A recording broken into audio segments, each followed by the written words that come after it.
உண்மையில் வேதாளம் என்பது தேவர்கள் உலகத்தில் வாழ்ந்து கொண்டிருந்த புட்பதத்தன்தான். புட்பதத்தனும் அவனது மனைவி தேவதத்தையும் தேவர்களுக்கு ஆடை தைத்து கொடுக்கும் பணியை செய்து கொண்டிருந்தனர். இந்நிலையில் புட்பதத்தனுக்கு ஒரு விபரீத ஆசை தோன்றியது. அதுதான் ஈசனுக்கும் பார்வதி தேவிக்கும் அழகிய உடை ஒன்றை தைத்து கொடுக்க வேண்டும் என்று. இன்னைக்கு இந்த பொருட்களை தானம் பண்ணுனா உங்கள் விருப்பங்கள் அனைத்தும் நிறைவேறுமாம். புட்பதத்தன் தான் நினைத்தது போலவே அழகிய ஆடைகளை தயாரித்து அதனை ஈசனுக்கு வழங்க கைலாயத்திற்கு சென்றான். அங்கு சென்று ஈசனை பார்த்த மகிழ்ச்சியில் வந்த வேலையை மறந்து விட்டு ஈசனை வணங்கியே நேரத்தை கழித்து விட்டான். ஈசனிடம் விடை பெற்றுக்கொண்டு அவன் திரும்பிய போது இருள் சூழ்ந்துவிட்டது. பிறகுதான் அவனுக்கு ஆடையை ஈசனுக்கும் பார்வதிக்கும் தராமல் வந்துவிட்டது ஞாபகம் வந்தது. இருட்டியும் விட்டதால் கைலாயத்தின் வாசலிலேயே படுக்க முடிவெடுத்தான். அன்று இரவு சிவபெருமான் பார்வதி தேவியிடம் ஒரு முக்கியமான தேவ ரகசியம் பற்றி கூறிக்கொண்டிருந்தார். அது கைலாயத்தின் வாசலில் படுத்திருந்த புட்பதத்தன் காதுகளில் விழுந்துவிட்டது. மறுநாள் ஈசனிடம் சென்று தான் கொண்டுவந்த ஆடைகளை கொடுத்துவிட்டு ஆசி பெற்ற புட்பதத்தன் நேற்று இரவு தான் கைலாய வாசலில் படுத்திருந்ததையும் சிவன் கூறிய தேவ ரகசியத்தை கேட்டுவிட்டதையும் அப்போதிருந்தே தன் மனம் படாதபாடு படுவதையும் கூறினான். தேவ ரகசியத்தை கேட்டுவிட்டதால் கோபமுற்றார் சிவபெருமான். இருப்பினும் அவன் உண்மையை கூறியதால் அதனை எக்காரணத்தை கொண்டும் யாரிடமும் கூறக்கூடாது என்று அவனை எச்சரித்து அனுப்பினார். சனி பகவானின் அருளைப் பெற சொல்ல வேண்டிய சனி மந்திரங்கள். சிவனின் சாபம். கைலாயத்திலிருந்து திரும்பி வந்த புட்பதத்தன் பல நாட்கள் நிம்மதியின்றி தவித்து வந்தான். அவன் மனைவி பல முறை கேட்டும் காரணம் என்னவென்று சொல்லாத புட்பதத்தன் ஒருநாள் அழுத்தம் தாங்காமல் அந்த தேவ ரகசியத்தை தன் மனைவியிடம் கூறிவிட்டான். இது உடனே ஈசனுக்கு தெரிந்துவிட்டது. தன் பேச்சை மதிக்காத புட்பதத்தனை வேதாளமாக மாறி பூமியில் முருங்கை மரத்தில் தொங்கும்படியும் ரகசியத்தை காக்க முடியாத நீ இனி கேள்விகள் கேட்டுக்கொண்டே உன் வாழ்நாளை கழிப்பாய் என்றும் ரகசியத்தை கேட்ட தேவதத்தை வனத்தில் இரவு முழுவதும் வீணை வாசித்து மற்றவர் உறக்கத்தை கெடுத்து கொண்டே இருப்பாய் என்றும் சாபமளித்தார். பல ஆண்டுகளாக வேதாளமாக புட்பதத்தன் சுடுகாட்டில் உள்ள முருங்கை மரத்தில் தலைகீழாக தொங்கிக் கொண்டிருந்தான். அந்த நேரத்தில் முனிவன் ஒருவன் வேதாளத்தை தன் அடிமையாக்கி அதன் சக்திகள் மூலம் உலகத்தை ஆள நினைத்தான். அதற்காக தவமிருந்த போது காளி தேவி 1000 அரசர்களின் தலையை தனக்கு காணிக்கையாக அளித்தால் உன் வேண்டுதலை நிறைவேற்றுகிறேன் என்று கூறினார். அந்த கொடூர முனிவனும் பல அரசர்களை ஏமாற்றி காளி கோவிலுக்கு அழைத்து வந்து அவர்களை பலிகொடுக்கத் தொடங்கினான். இப்படியே 999 அரசர்களின் தலையை காளிக்கு பலி கொடுத்தான்.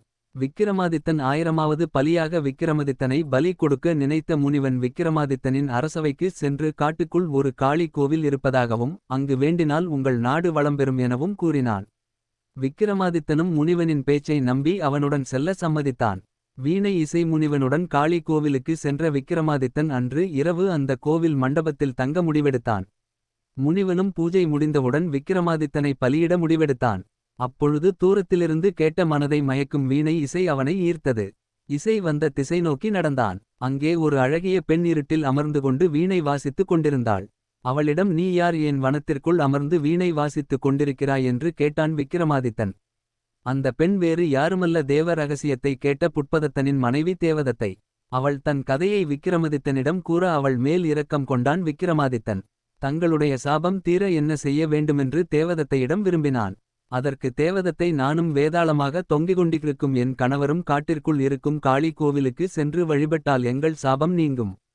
ஆனால் என் கணவரை அந்த முருங்கை மரத்திலிருந்து இறக்கி காளி கோவிலுக்கு அழைத்து வருவது இயலாத ஒன்று என்று கூறி அழுதாள்.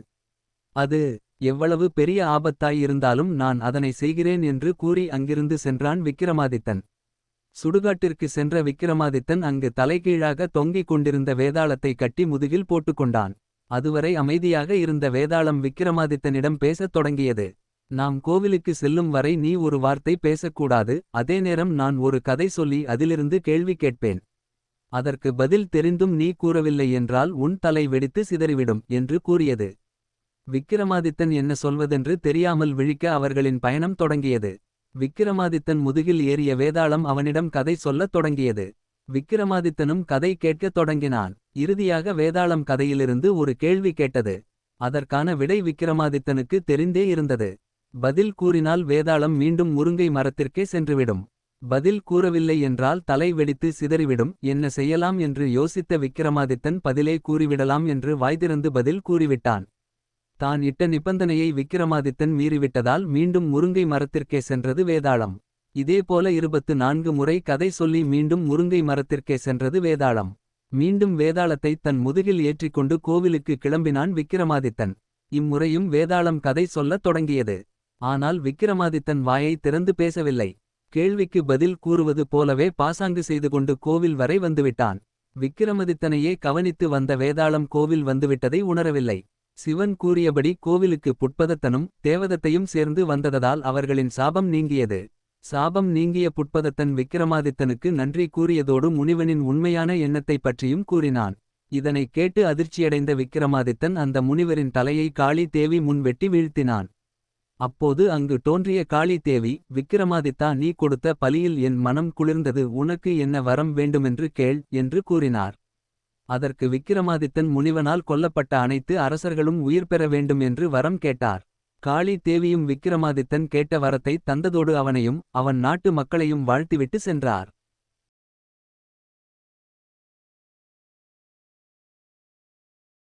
தன் முயற்சியில் சற்றும் தளராத விக்கிரமன் மரத்தில் ஏறி அதில் தொங்கிய உடலை கீழே வீழ்த்தினான். பின்னர் அவன் கீழே இறங்கி அதை தூக்கிக் கொண்டு மயானத்தை நோக்கிச் செல்லுகையில் அதனுள் இருந்த வேதாளம், மன்னா, இரவு பகலாக இவ்வாறு காட்டிலும் மேட்டிலும் நடுநிசியில் திரியும் உன்னை கண்டு பரிதாபமாக இருக்கிறது. ஆனால் நீ தேடும் பொருள் உனக்கு கிட்டும்போது அதை கை நழுவ விட்டுவிடுவாயோ என்ற சந்தேகமும் எனக்கு தோன்றுகிறது. ஏனெனில் வீரபாகு என்ற ஒருவன் இப்படித்தான் புத்தி தடுமாறி தவறு புரிந்தான். அவன் கதையை உனக்குச் சொல்கிறேன், கேள் என்றது. தண்டகாரண்ய வனத்தில் முன்னொரு காலத்தில் பழங்குடியினத்தைச் சேர்ந்த ஒரு காட்டுசாதியினர் வசித்து வந்தனர். ஒருநாள் அந்த சமூகத்தைச் சேர்ந்த இளைஞர்களும் இளம் பெண்களும் ஒன்றுகூடி ஏரிக்கரையில் உல்லாசமாக பொழுது போக்கிக் கொண்டிருக்கையில் ஏரியிலிருந்த மீன்கள் துள்ளி குதித்து நீரிலிருந்து எழும்பி மேலே வந்து மீண்டும் ஏரிக்குள்ளே விழுந்து விளையாடிக் கொண்டிருந்தன. அப்போது கூட்டத்திலிருந்த ஓர் இளைஞன் மற்றவர்களை நோக்கி, மேலே எழும்பி துள்ளி குதிக்கும் இந்த மீன்களின் மீது குறி பார்த்து அம்பு எய்து கொள்ள முடியுமா என்று கேட்டான். அதற்கு மற்றொருவன், முடியவே முடியாது. தண்ணீருக்கு மேலே அவை ஒரு வினாடிக்கும் குறைவாக துள்ளிவிட்டு உடனே தண்ணீரில் குதித்து விடுகின்றன. அந்த ஒரு வினாடி நேரத்தில் ஒரு மீன் கூட குறிபார்த்து அம்பு எய்த முடியாது என்றான். மற்றவர்களில் பலர் அதை ஆமோதித்தனர். பிறகு அவர்களுக்குள்ளே விவாதம் ஏற்பட்டது. அப்போது அந்த கூட்டத்தில் இருந்த நீலிமா என்ற மிக அழகான இளம்பெண் தன் மனத்திற்கு பிடித்தவனான பிரதாப் என்ற இளைஞனை பார்த்து, நீ மட்டும் ஒரு மீனை குறி பார்த்து அம்பு எய்தினால் உன்னை நான் திருமணம் செய்து கொள்வேன் என்றாள். அவள் அவ்வாறு கூறியதும் கூட்டத்தில் பரபரப்பு உண்டாகியது. நீலிமாவின் அழகில் அத்தனை இளைஞர்களும் மயங்கி இருந்தனர். ஆனால் நீலிமாவின் மனத்தில் இடம் பிடித்தவன் பிரதாப் மட்டுமே. அவள் கூறியதை கேட்டதும் அவன் வில்லை நாணேற்றி அம்பை தொடுத்து குறிபார்த்து எய்தான். ஆனால் துரதிருஷ்டவசமாக அவன் இலக்கு தவறியது. உடனே சற்று தொலைவில் அமர்ந்திருந்த வீரபாகு என்ற இளைஞன் தன் வில்லில் ஓர் அம்பினை தொடுத்து எய்தான். அவன் எய்திய அம்பு ஒரு மீனின் மீது பாய்ந்தது. வீரபாகுவின் நண்பர்கள் மகிழ்ச்சி ஆரவாரம் செய்ய அவன் நீலிமாவின் அருகில் வந்தான். ஏ அழகு சுந்தரி, நீ அறிவித்த போட்டியில் நான் வெற்றி பெற்று விட்டேன். ஆகவே என்னை நீ திருமணம் செய்து கொள்ள வேண்டும் என்றான். அதற்கு நீலிமா, திருமணமா? உன்னுடனா? ஒரு காலும் இல்லை. முதலில் நான் இதை கூறியது பிரதாப்பை நோக்கித்தான். தவிர இதை நான் ஒரு போட்டியாக அறிவிக்கவில்லை என்றாள். இல்லை, நீ அப்படிச் சொல்லவில்லை என்று மறுத்தான். வீரபாகு அவனது நண்பர்களும் அவன் சொல்வதையே ஆதரித்தனர்.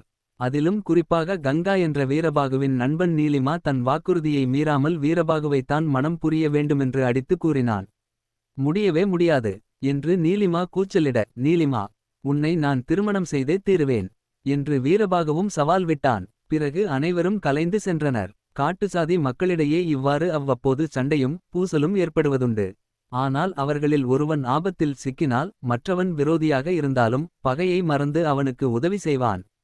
ஒருமுறை வீரபாகு மரத்திலேறி தேன்கூட்டை கலைத்து தேன் எடுக்க முயன்றபோது திடீரென தேனீக்கள் அவனைச் சூழ்ந்து கொண்டு பயங்கரமாக தாக்கியபோது அவன் நிலை தடுமாறி மரத்திலிருந்து விழுந்து விடவிருந்தான். அந்த சமயம் பிரதாப் அங்கே தற்செயலாக வந்து சேர அவன் வீரபாகுவை தாங்கிப் பிடித்து கொண்டான். வீரபாகுவை ஆஸ்வாசப்படுத்திய பிறகு பிரதாப் அவனிடம், வீரபாகு, நீலிமா மீது உனக்கு மிகவும் ஆசை என்றால் அவளை நீயே மணந்து கொள். ஆனால் அவள் உன்னை விரும்புகிறாளா என்று தெரிந்து கொள் என்றான். நீலிமாவின் பேச்சை எடுத்தவுடன் வீரபாகு கோபம் கொண்டான்.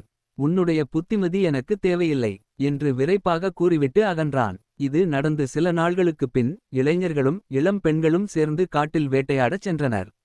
அந்த கூட்டத்தில் நீலிமா, பிரதாப், வீரபாகு அனைவருமிருந்தனர். வேட்டையாடிய மிருகத்தை சமைத்து அனைவரும் சேர்ந்து விருந்துண்டனர். அப்போது திடீரென ஒரு புலி அந்த கூட்டத்தின் மீது பாய்ந்தது. அந்த சமயம் புலியைச் சற்றும் எதிர்பார்க்காத கூட்டத்தினர் அங்கிருந்த குன்றின் மீது தாவியேறி தப்பிக்க முயன்றனர். கடைசியில் சென்று கொண்டிருந்த நீலிமா கால் தடுக்கி கீழே விழ புலி அவள் மீது பாய இருந்தது. அதை பார்த்த வீரபாகு அங்கிருந்த ஒரு சிறிய பாறையை தூக்கி புலி மீது வீச அடிபட்ட புலி சுருண்டது. வீரபாகு நீலிமாவின் கையை பற்றி இழுத்து கொண்டு ஓட அடிபட்ட புலி மீண்டும் எழுந்தது. அதனிடமிருந்து தப்பிக்க வேறு வழி தெரியாமல் வீரபாகவும் நீலிமாவும் குன்றிலிருந்து கீழே குதித்தனர். அதற்குள் அடிபட்ட புலி கீழே விழுந்து இறந்தது. கீழே விழுந்த அதிர்ச்சியில் நீலிமா மயக்கமடைந்தாள். அவள் இடது முழங்கையில் அடிபட்டு ரத்தம் கசிந்து கொண்டிருந்தது. மயக்கத்தை தெளிவிப்பதற்காக வீரபாகு அருகில் உள்ள குளத்திற்கு நீர் எடுத்துவரச் சென்றான். அப்போது வீரபாகுவின் நெருங்கிய நண்பன் கங்கா குன்றின் மீது இருந்தபடியே வீரபாகுவிடம், நண்பா, நீலிமாவின் இடது கையில் ரத்தம் கசிவதை பார். நீயும் உன் இடது கையில் கத்தியால் கீறி ரத்தம் சொட்டச் செய்து அவளுடைய இரத்தத்துடன் கலந்து விடு. நம் இன வழக்கப்படி ஓர் ஆண் ஒரு பெண் இருவரின் இரத்தமும் கலந்தால் அவர்கள் தம்பதி ஆவர். இந்த வாய்ப்பை நழுவ விடாதே, விட்டு என்று சொல்லி ஓடிப்போனான். கங்கா மூலம் நடந்ததை கேள்விப்பட்ட பிரதாப் பெயரைந்தவன் போல் ஆனான். பிறகு அவள் வீரபாகு நீலிமாவை கட்டாய திருமணம் புரிந்து கொண்டான் என்று வழக்கு தொடுத்தான். பஞ்சாயத்தும் கூடியது. நீலிமா வீரபாகு இருவரும் முன்னணியில் நிற்க பஞ்சாயத்து தலைவர் அவளை நோக்கி, பெண்ணே, உன் சம்மதத்துடன் உனது திருமணம் நடக்கவில்லை என்றும் உன்னை பலவந்தப்படுத்தி வீரபாகு அவ்வாறு செய்துள்ளான் என்றும் பிரதாப் வழக்கு தொடுத்திருக்கிறான். அவன் சொல்வது உண்மையா என்று சொல். அப்படியானால் வீரபாகு இந்த இடத்திலேயே கொல்லப்படுவான். அதன் பிறகு உனக்கு உண்மையிலேயே யார் மேல் பிரியமோ அவனை நீ மனம் புரியலாம் என்றார். உடனே அங்கே ஒரு அசாதாரண மௌனம் நிலவியது. சற்று நேரம் யோசித்த நீலிமா, என்னுடைய முழு சம்மதத்துடன் தான் வீரபாகு அவ்வாறு செய்தார் என்றாள். அப்போது யாரும் எதிர்பாராத ஒரு நிகழ்ச்சி நடந்தது. வீரபாகு முன் வந்து, இல்லை, நான் உண்மையை கூறுகிறேன். கங்கா கூறியதும் எனக்கும் அவ்வாறு நீலிமா மயக்கமாக இருக்கும் போதே காரியத்தை முடித்துவிட ஆசை ஏற்பட்டது உண்மை. அதற்காக என் கையையும் கீறிக்கொண்டேன். ஆனால் நீலிமாவின் இரத்தத்துடன் கலக்க அவள் அருகே சென்றபோது அவளுடைய முகத்தை பார்த்து என் மனம் மாறி விட்டது. ஆகவே நாங்கள் தம்பதி ஆகவில்லை. என்னுடைய குற்றத்திற்காக நான் என்னையே தண்டித்துக் கொள்கிறேன். நான் இந்த காட்டை விட்டு வெளியேறி விடுகிறேன் என்று அங்கிருந்து வெளியேறிவிட்டான். இந்த இடத்தில் கதையை நிறுத்திய வேதாளம் விக்கிரமனை நோக்கி, மன்னா, வீரபாகுவும் நீலிமாவும் ஏன் சம்பந்தமில்லாமல் நடந்து கொண்டார்கள்? தலைவரிடம் நீலிமா உண்மையை கூறி இருந்தால் அவள் விரும்பிய பிரதாபனையே திருமணம் செய்து இருந்திருக்கலாம். தவிர யாரை முதலிலிருந்து வெறுத்தாளோ அவனுடன் மனப்பூர்வமாக திருமணம் நடந்ததாக போய் சொல்லிவிட்டாள். இவ்வாறு போய் சொல்வதன் அவசியம் என்ன? அதேபோல் வீரபாகு முன்பு உன்னை என்றாவது ஒருநாள் திருமணம் செய்தே தீருவேன் என்று கூறினான். அப்படி இருக்கையில் நீலிமா ஒப்புக்கொண்ட பிறகும் எங்களுக்கு திருமணம் நடக்கவில்லை என்று கூறிவிட்டு அந்த கிராமத்தை விட்டே சென்று விட்டான். இருவரது செயல்களும் எனக்கு புரியவில்லை. இந்த கேள்விகளுக்கு விடை தெரிந்திருந்தும் நீ மௌனமாக இருந்தால் உன் தலை வெடித்து சுக்கு நூறாகி விடும் என்றது. அதற்கு விக்கிரமன், நீலிமா சுய நினைவில்லாமல் இருந்ததால் தனக்கு என்ன நடந்தது என்று தெரியாமல் இருந்தாள்.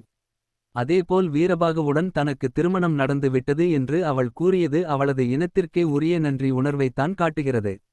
அதாவது அவர்கள் இன வழக்கின்படி எவனொருவரின் உயிர் ஆபத்தில் இருக்கிறதோ அவனை எவ்வித பாகுபாடும் இல்லாமல் காப்பாற்றுவார்கள். அவள் தனது விருப்பமின்றி இந்த திருமணம் நடந்தது என்று கூறினாள். வீரபாகுவை கொன்று விடுவார்கள். தன்னை காப்பாற்றிய ஒருவனுக்கு தண்டனை கிடைக்கக் கூடாது என்பதற்காகத்தான் அவள் பொய் கூறினாள். ஆனால் வீரபாகு நீலிமாவை நேசித்தானே தவிர மீறி கட்டாயத் திருமணம் புரிய நினைக்கவில்லை என்று உண்மையை கூறினான். இவ்வளவு நடந்த பிறகும் அவன் அந்த கிராமத்தில் இருந்தால் கிராமத்தில் ஒற்றுமை சீழ்குலைந்து விடும். ஆகையால் அவன் அங்கிருந்து சென்று விட்டான் என்றான். விக்கிரமனது சரியான பதிலினால் அவன் மௌனம் கலையவே வேதாளம்தான் தங்கியிருந்த உடலுடன் பறந்து சென்று வேதாளம் மீண்டும் முருங்கை மரத்தில் ஏறிக்கொண்டது.